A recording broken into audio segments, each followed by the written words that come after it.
Hello, and welcome back to Designing for Movement, the UX for Mobility podcast. I'm Dr. Julian Brinkley, your host. In today's world, the way people get around is changing rapidly. From the emergence of ride-sharing and electric vehicles to autonomous vehicles and spacecraft, new technologies are fundamentally changing the way we move around our cities and beyond. I believe to understand existing mobility technologies, as well as to imagine what comes next, we must think beyond our understanding of mobility as purely getting from point A to point B, and must instead think about the experience of mobility itself. In this podcast, we will explore the design of mobility technologies with an emphasis on understanding how best to support the human user. We'll be talking to designers, researchers, engineers, and experts in the field about how they design compelling, accessible, and engaging experiences at some of the world's leading mobility companies. So whether you're an industry professional, an educator, or just someone with a passion for mobility, design, UX, and technology, this podcast is for you. Let's get into it. Hey, so welcome to Designing for Movement, the UX for Mobility podcast. Joining us today is Ehab Kaoud, the Chief Exterior Designer of Trucks and SUVs at Ford Motor Company. Ehab has extensive experience in automotive design, design thinking, UX design, and design management. Welcome, and thank you very much for joining us. I am overjoyed to have someone with your degree of expertise on our podcast. How are you doing today? Very good. Thank you for having me. I was very happy to have you. So let's jump right into it. So you've worked as both an interior and exterior designer for Ford for almost 3 decades. Can you talk a little bit about what initially drew you to a career in automotive design and specifically at Ford? Like what attracted you to Ford specifically? And I was always interested in cars since I was a little kid. And I thought that car design is engineering, it's not exactly. In high school, one of a drafting teacher saw me. I'm always kind of drawing cars and thinking about like new things that we can do with cars, interior and exterior. So he mentioned to me I grew up in Southern California. So he told me, there's a school here in Pasadena that teaches car design. I said, wow, well, and the rest is history, really. Yeah, the Ford Motor Company, I think ever since the very first Ford Taurus came out, I was interested in Ford Motor Company. Mm-hmm. And I did my first internship with Ford, and they put me in the California studio, which was in Valencia, California at the time. And then I went back to school, and then I applied for another internship. They said, well, why are you applying with us again? I said, well, I do want to work for Ford, but this time I want to go to Detroit, because if I work for you, I want to, most likely I'm going to be in Detroit. So I want you to take me to Detroit. They said yes, and interned there. And, pretty much I ended up with a job there. Yeah, and I was there. Really that sounds really interesting. What are there any, specific, environmental factors that maybe have caused you or really resulted in you staying at Ford for so long, or any kind of cultural experience maybe that you're having at Ford, and like, how Ford approaches, automobile design and things of that nature? And full disclosure, just a little background, I'm a big fan of Ford design, specifically the Ford trucks. I do have a Ford SUV now, or a Lincoln SUV, so similar. And before that, I had a Ford Expedition. So I'm a big fan of what Ford does. So I'm a big fan. Yeah. Sorry, the question. Oh, yeah. Sorry. I kind of lost the question in my diatribe. No, what I was saying was, is there anything? So obviously, to be at one place for almost 3 decades is okay. Is something that obviously there must be some things that they're doing right that really have caused you to want to stay for such a long period of time. What are some of those things, and can you speak to that? Yeah, Ford in general is a good company to work for. And if somebody does their job, they are always in the lookout for that person. For me, they always kept me on my toes with new challenges and so on. So in the span of pretty much 30 years, I worked in Germany, I worked in England, I worked in Brazil, and of course in the United States. And so I was constantly being challenged and going from one place to the next, which was for me very exciting. And that's really what kept me there my whole career. I have to tell you, at the end of the year, I did leave. I left Ford. Mm-hmm. But nevertheless, a whole career at the Ford Motor Company. Great company to work for, and they really take care of their people. Well, over the years you've worked in, and that, to me, they must really do a good job of basically taking care of people for people to stay for such a long period of time. And now I want to jump into a little bit of some of the things that you've actually worked on. So over your career, you've worked on several vehicles for Ford, a wide range of vehicles, the F-150 pickup truck range, Yes. for instance. So speaking about that specifically, the F-150 is a really interesting vehicle, especially one that has been as successful as it's been over the length of time that it's been available.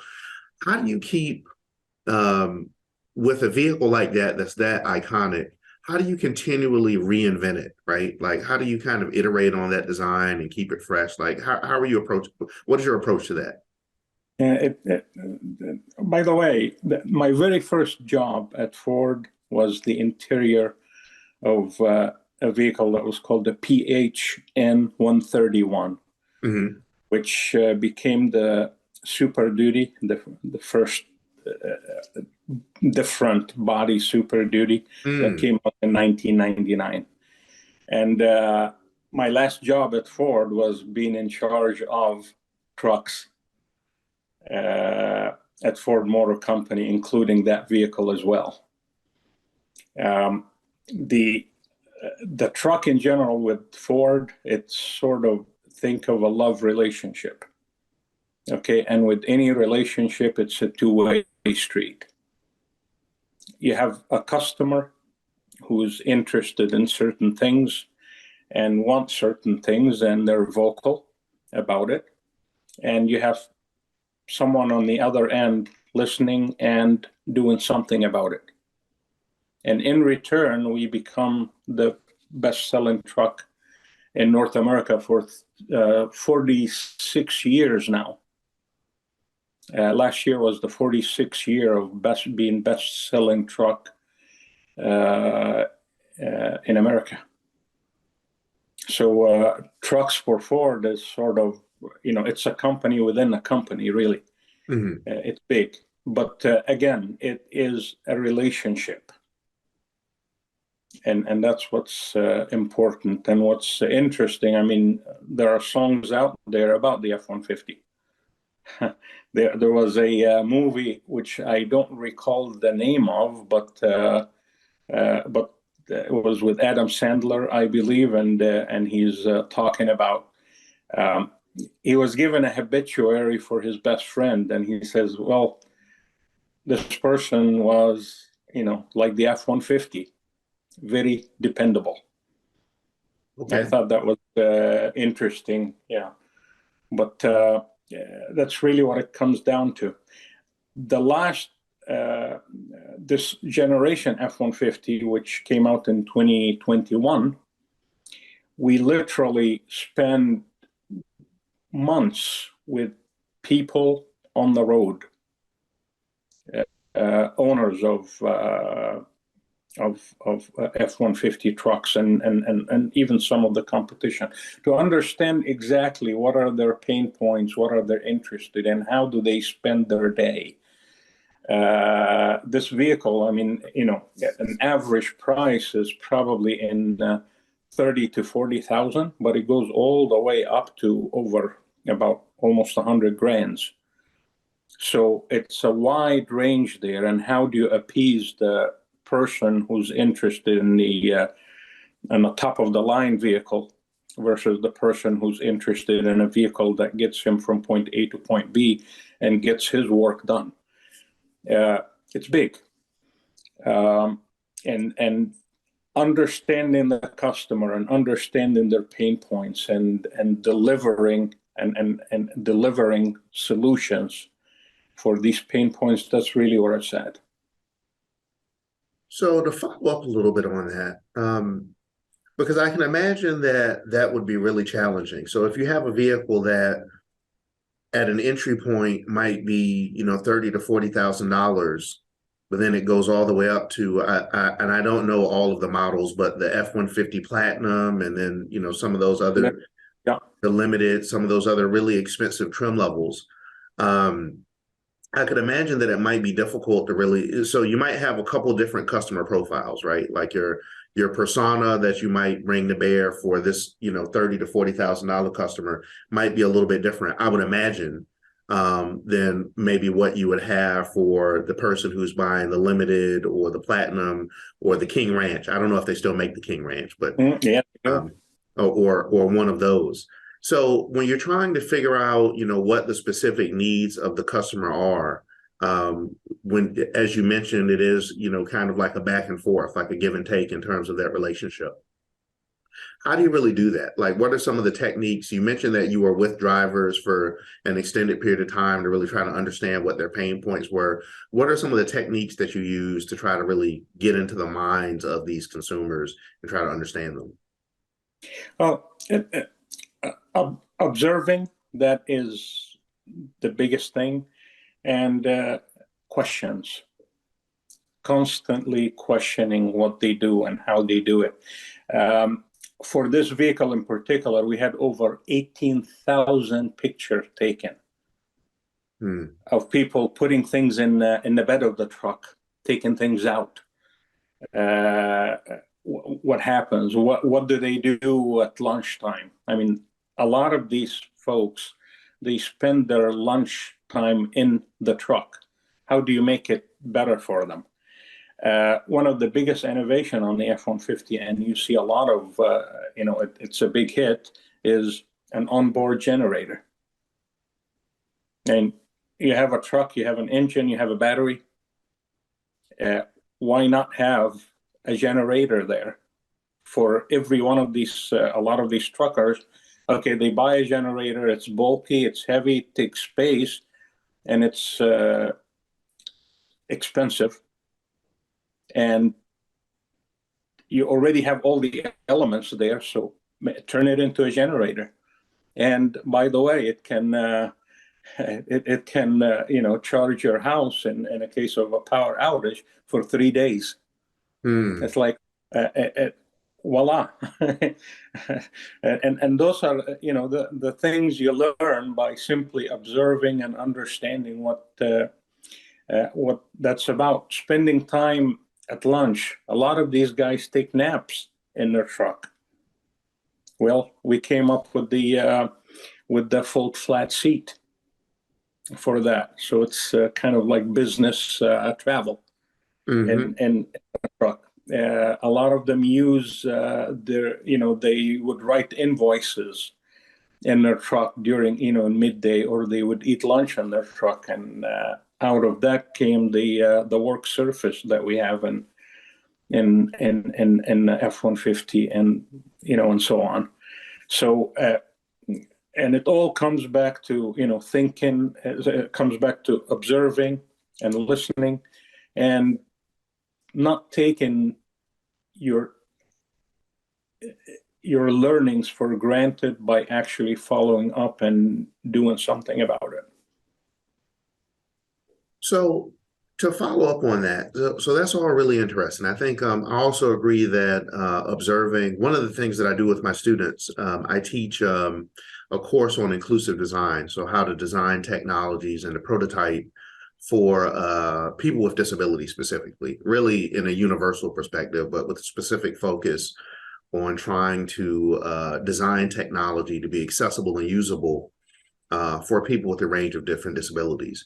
So one of the things that I typically do in my early classes, is to have students do an observational activity where they will, where I challenge them to go around and, sit either at, bus stops or, different places where people congregate and figure out how people are basically using and interacting with technology. Because the thing that I tell them is oftentimes the way we think people basically interact and use things is different from the way that they're practically doing it. So when you're actually observing what people are doing, you can learn quite a lot. So I find that that's really interesting, that you all are using that type of approach to really understand the user needs. Now, we were in doing our research to prepare for this interview.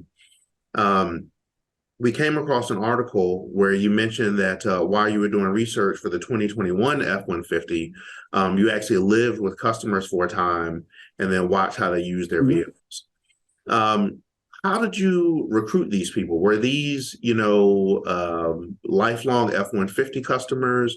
Were these more of people who maybe responded to a recruitment ad? How did you choose these people? How did you recruit them? And how did you really approach this really in-depth need finding exercise?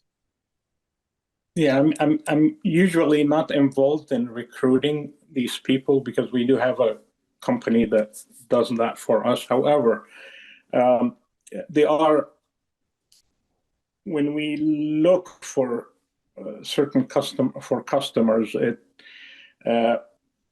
we got to look at different age groups, different racial mixes, different levels, social levels, different, even different brands, and how and taking all of that into account, so you have a variety of people representing groups, women, men, younger, older, so on and so forth, and this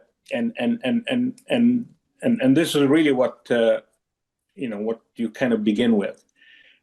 It's not only Fords that we do research, but also competitors as well, because you always have to look at the landscape. It's not just us in the market out there. There are other ones too.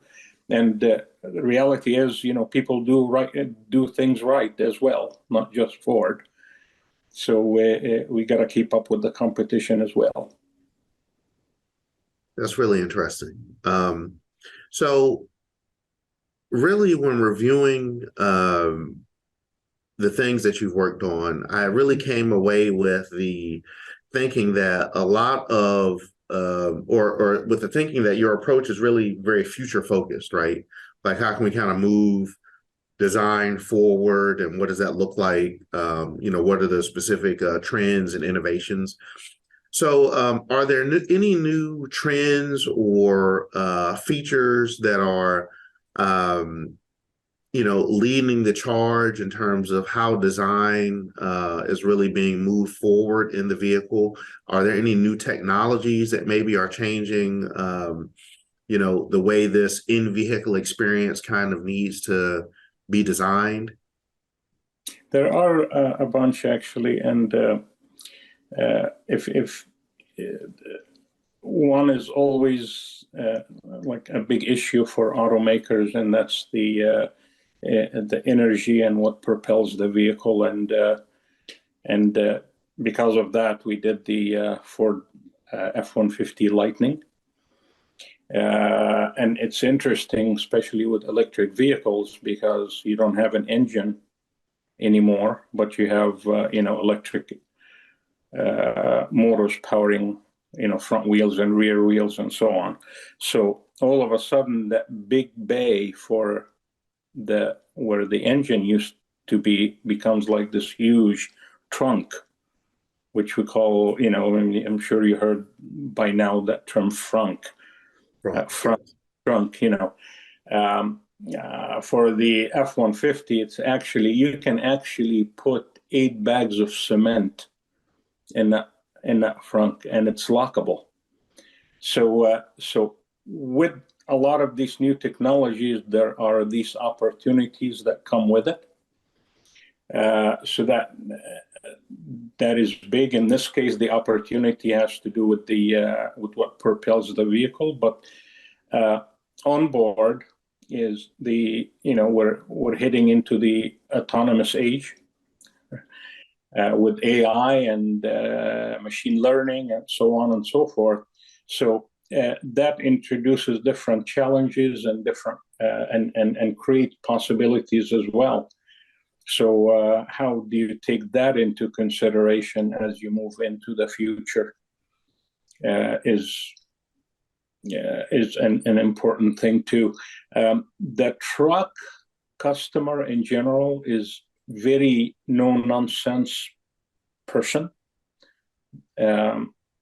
They're more interested in analog buttons versus digital. Probably this will change with time, with proven technologies, but generally they're more interested in buttons and switches rather than a computer screen. And a lot of the things we get back, well, can I operate that with a glove on?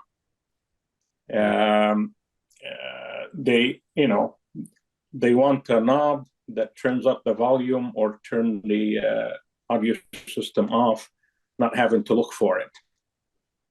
So just very straightforward. I have a job, I have a task that needs to get done. How do I do it in the fastest way possible? So in a way that kind of makes our job a little bit harder. How do we move our product into the future? But again, it's listening to what the customer is interested in and what they want and what the trend with this particular customers are, so we can take their product and make it better for them. So that's really interesting. And there are a couple things I want to follow up on there that you just mentioned.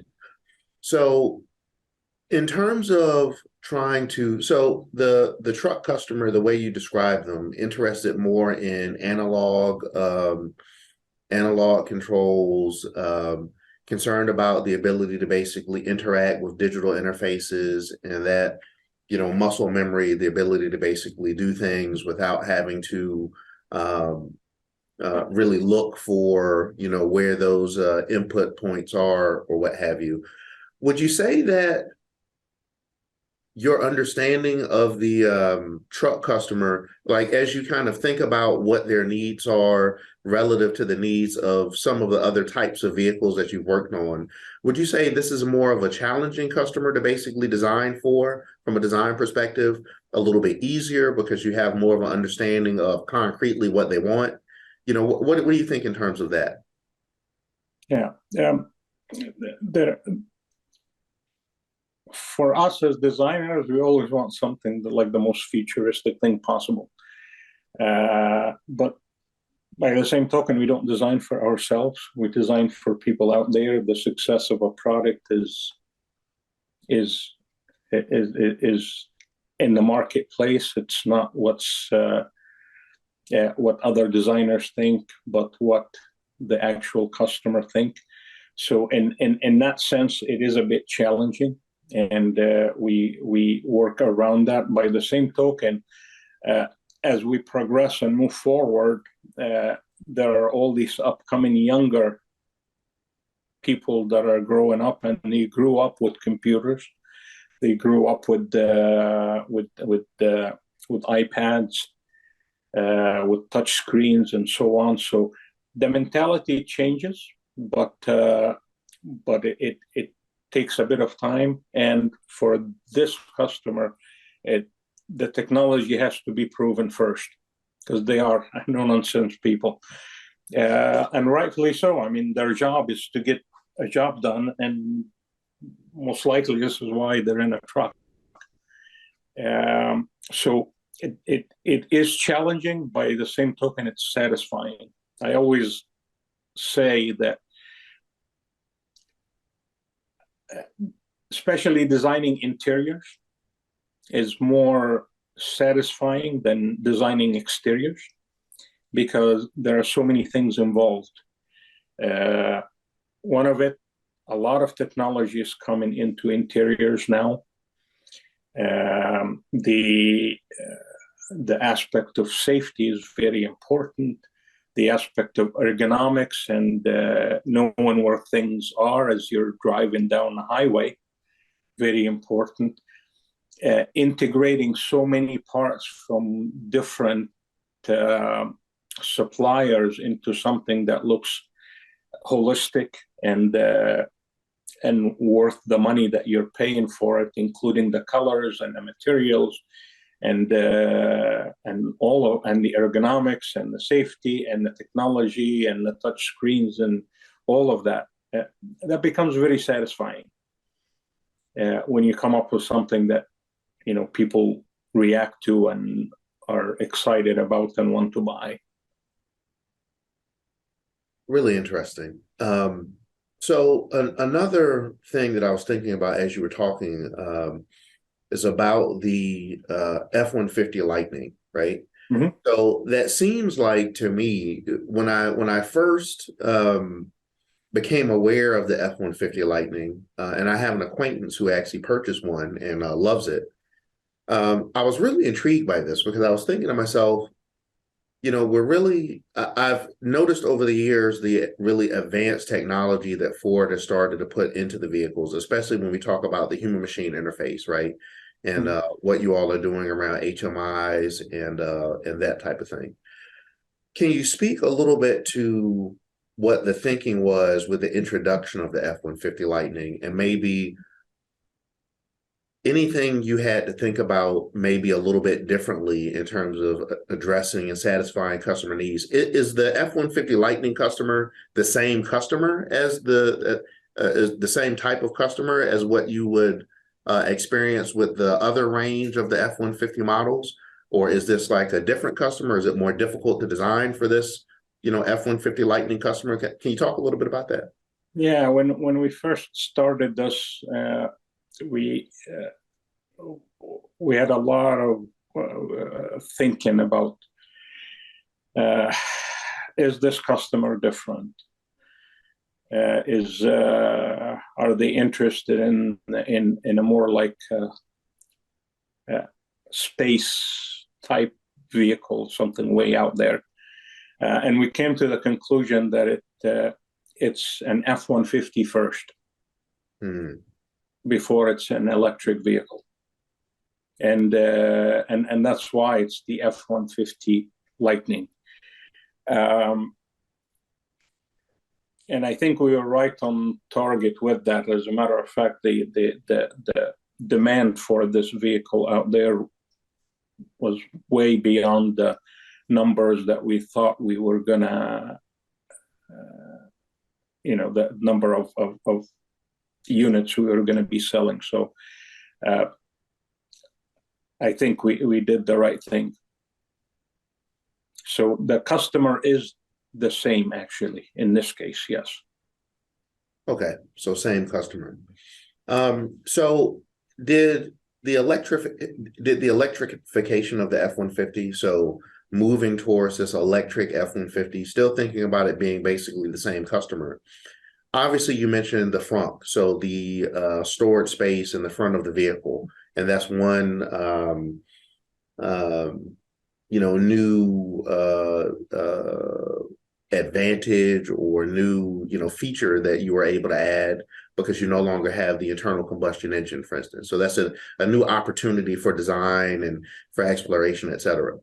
Are there any other areas that you were able to really innovate from a design perspective in the F-150 Lightning, because it does have this newer type of electric powertrain and this all new technology inside? The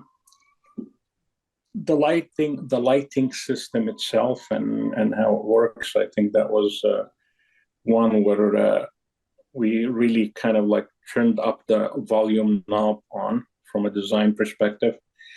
But even with the front actually became a like a project within itself.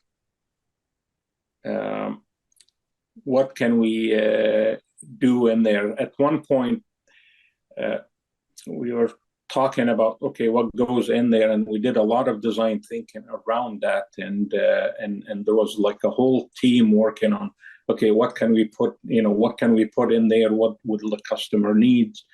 The idea of that. It's the hood, and the hood has a waterfall. You know what a waterfall is? The grill is connected to the hood itself. So when you open this thing, you have a low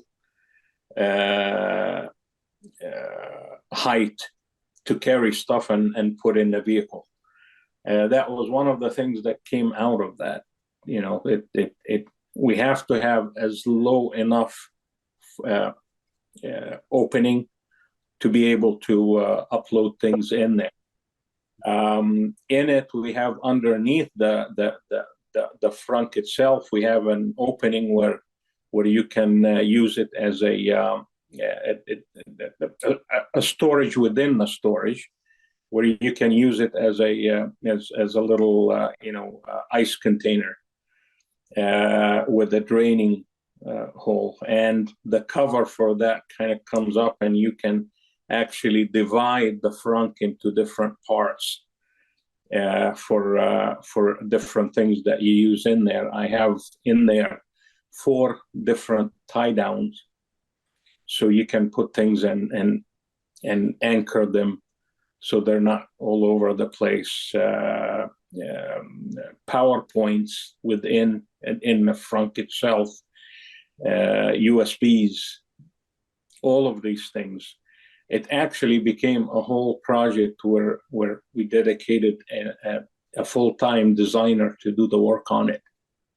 So I think that in itself was big for me. So how did you what are some of the techniques that you use to basically iterate on this design? Like, were you prototyping? I can imagine, I'm just thinking about different ways that you might be able to prototype, a frunk, for instance, how you would prototype something like this, how you would basically get some user feedback, have people basically experimenting with, these prototypes. What was the process there? Like, were you prototyping this in some way, shape, or form, and then getting feedback? Were you making something that was more or less high fidelity, like a production level, type frunk, and then having people, use that in some capacity? Like, what was the process for really exploring? Design thinking, I think, and especially for commercial vehicles, design thinking is very important. And prototyping costs a lot of money. However, I think just to prove out an idea, it does not need to be all this, glamorous things that you spend a lot of money on, and takes a lot of time to actually develop it so you can take it to a customer and so on, right? So just very basic, quick iterations of doing, prototyping, even with foam core, and so on. That can get us there much quicker, and we tend to do that a lot now. So that was big and important. The second thing is, I think, working with different functions. We're not there as an island by ourselves in design. We work with a cross-functional team, somebody from ergonomics, somebody from structure, somebody from safety, but it's a whole team that, work together in getting these things. Sometimes I may have an idea, but sometimes also somebody from another area of the company may have an idea that's even better. We got to take all of that into consideration and quickly turn out these prototypes and and have meetings around them, presentations, or even inviting other employees to look at these things and see what they're thinking of it. You can get a lot of quick turnaround with a lot of ideas, either yay or nay, very quickly that way. Yeah, so I think the emphasis on design thinking is really critical, and it's interesting to hear you basically talk about how at such a large company, you all are using some of those types of approaches to basically design and to get early and quick feedback. So I think that's really critical. I want to pivot a little bit and talk about, so one of the big questions that we get frequently from students is basically, how do you get into this industry? Like whenever we have, with all of our guests who we have on the podcast, we get feedback like, oh, that sounds like a really cool job. That sounds like an excellent way to make a living. It sounds really fun. It sounds really engaging and creative and exciting. So we frequently get questions about how, from students about how they can basically break into the industry. How can they get these, automotive design jobs, automotive UX jobs, prototyping jobs, all of these different types of really creative and innovative positions. Is there any combination of education and experience that you think that would make someone a good candidate for, working on a team like what you were working on at Ford, or, what kind of background should they have and what kind of education should they be getting? Yeah, it's funny because when there are a lot of jobs now that you've never heard of before that are popping up.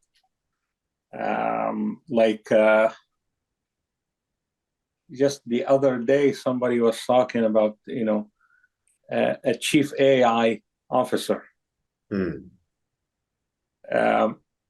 That wasn't there a few years ago. Yeah. That did not exist. So I think the landscape is becoming very different out there of how things get done, and it's going to get even more different as we go into the future. We have in the design team, we have engineers as well as designers, the creative types, as well as digital modelers, as well as clay modelers, sculptors. So there are so many things out there, and there are so many things that are coming up due to technologies and so on, and due to companies working on reinventing themselves. I think what's important for any student to know is that they need to follow their passion and what is their interest, and based on that, I think that they'll find the right job. For me in particular, I was always interested in drawing cars and sketching cars, and that's how it started developing. But there are others who are interested more in the mechanics of the vehicle. There are others who are interested in technology and computers. There is a place for everyone. It's just how passionate you are and how much time are you willing to put into it to be successful. So for somebody, and this is specifically speaking to some of what we see here. My lab is located on an automotive engineering campus. So we have students who, come into my lab with an automotive engineering background, and they, are more mechanically inclined. Then we have some students who have more of a design background. We have some students who come into the work that we do with a computer science background. So they're more computer scientists and software engineers. Some are more digital production arts and people who are modelers and designers from that perspective using digital tools. Are there any specific skills that you've seen from those who've been successful, designers that you've worked with? What are some of the key skills? Is it the actual visual design ability? Is it creativity? Is it, more of a research understanding and understanding how to do design thinking and how to need find and that type of thing? What are some of the real critical skills that you're seeing? Yeah, it's really all of the above. But topping all of that, or the umbrella over all of this, is the communication skills, and how do you communicate and work with a team of people. In a classroom where, let's say 20 people are given the same project, most likely each one will come up with a different solution, and most likely all of these solutions are doable. But in a corporate environments, you're not going to have, these 20 solutions need to end up with one that will be the producible one. Which one out of the 20 gets picked? This is where that overarching thing, and that's communication, and the ability to work with others and persuade or evangelize your ideas, so people are viewing it as the right idea. Okay, and with the communication comes, it really comes down to the bottom line.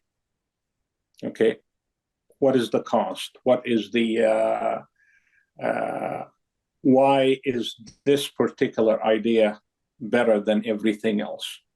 And a lot of that has to do with, again, the communication and your understanding of what is needed out there. Wonderful. Does that make sense? It makes perfect sense. It's, I think one of the things that we try to really teach, both in my lab and in the courses that I teach, are basically communication skills and soft skills. Because the ability is one thing to have an idea, but it's another thing to basically be able to communicate that idea to other people, Yes. Get them on board and get them to understanding what your thinking is. So I think everything that you just said is really spot on in terms of what will make people successful. So final question. Who in the world of automotive design would you most like to take to lunch? Oh, wow. There are many. Or a role. So you can either pick a person or a role. Oh. Frankly, the one person that really affected me in design at Ford Motor Company was Jay Mays, who was the head of, he was the chief design officer for Ford Motor Company for a great number of years. And I have a lot of respect for that man. He retired a good 10 years ago, but he's one of those people that I have a lot of respect for and learned a lot from. That's one. Yeah. Okay. Well, I do greatly appreciate you taking the time to be with us today. I know with the number of, competing responsibilities that everyone has, it's not an easy task to take time out of your busy schedule to be on a podcast. So thank you for being on Designing for Movement, Ehab Kaoud. Really appreciate it. Have a great day. Anytime. Great meeting you. And whenever you want to have me again, please feel free to contact me. Thank you. That's all for today's episode for the UX for Mobility podcast. Remember to subscribe to our podcast to stay up to date on the latest episodes, and feel free to leave us a review to let us know what you think. And a special thanks to our guests for sharing their expertise with us, and to our listeners for tuning in. Join me again next time for more exciting discussions on Designing for Movement, the UX for Mobility podcast.